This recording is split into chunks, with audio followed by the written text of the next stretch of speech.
Take a break from your busy schedule and join Harold Sala for Guidelines, a 5-minute commentary on living. The late Clyde McDowell told the story of a man who came to visit an old friend, a music teacher. As the man entered the studio, he asked, "What's the good news today?" The old teacher said nothing for a moment, then stood up and slowly walked across the room. He picked up a tuning fork and struck it a sharp blow. As the melodic sound filled the room, he said, "That is A. It is A today, it was A 5,000 years ago, and it will be A 10,000 years from now." The soprano upstairs sings off key. The tenor across the hall flats on his high notes, and the piano downstairs is out of tune. He struck the note again and said, "That is A, my friend, and that is the good news for today." I smile as I share this with you. Obviously, the old music teacher was a narrow-minded bigot, right? He insists that A is A, neither more nor less, and by that perfect pitch, he judges who is flat or sharp.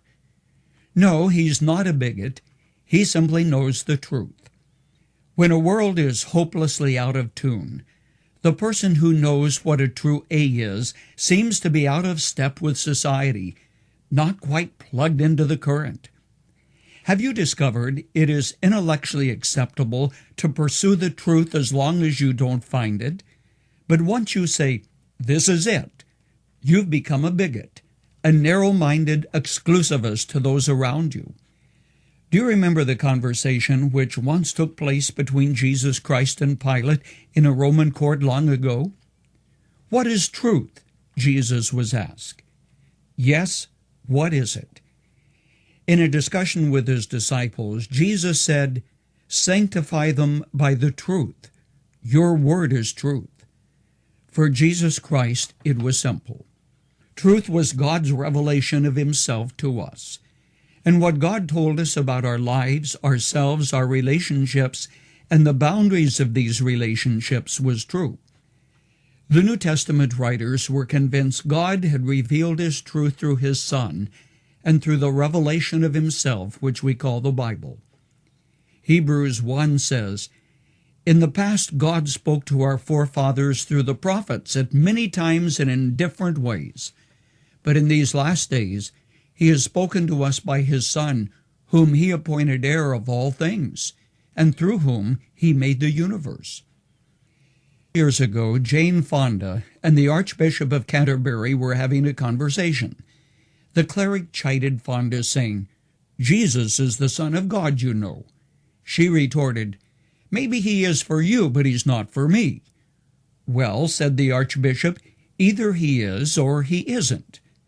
But since then, Jane Fonda, to the great surprise of many and the chagrin of others, has changed her mind. I believe she would now agree with the Archbishop. The issue is really quite clear. Either there is truth or there is not. Either the note A is true, or those who sing flat are just as right as those whose pitch is perfect. Ah, if you're still with me, you may be saying, "You make it pretty black and white." No, not really. I've just told you how God made it. Unfortunately, truth to him, final truth, doesn't come in pastels or in different shades of gray. It has an abrupt edge to it.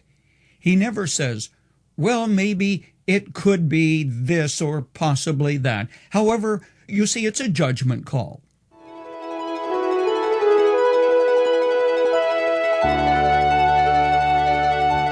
You've just heard Dr. Harold Sala with Guidelines, a 5-minute commentary on living. If you would like to listen to the program again, download a copy, subscribe to our e-commentary, or view other resources, visit guidelines.org. We would like to hear from you too. You can email us at info@guidelines.org. That's info@guidelines.org. Thanks for listening, and we invite you to join us again for the next edition of Guidelines.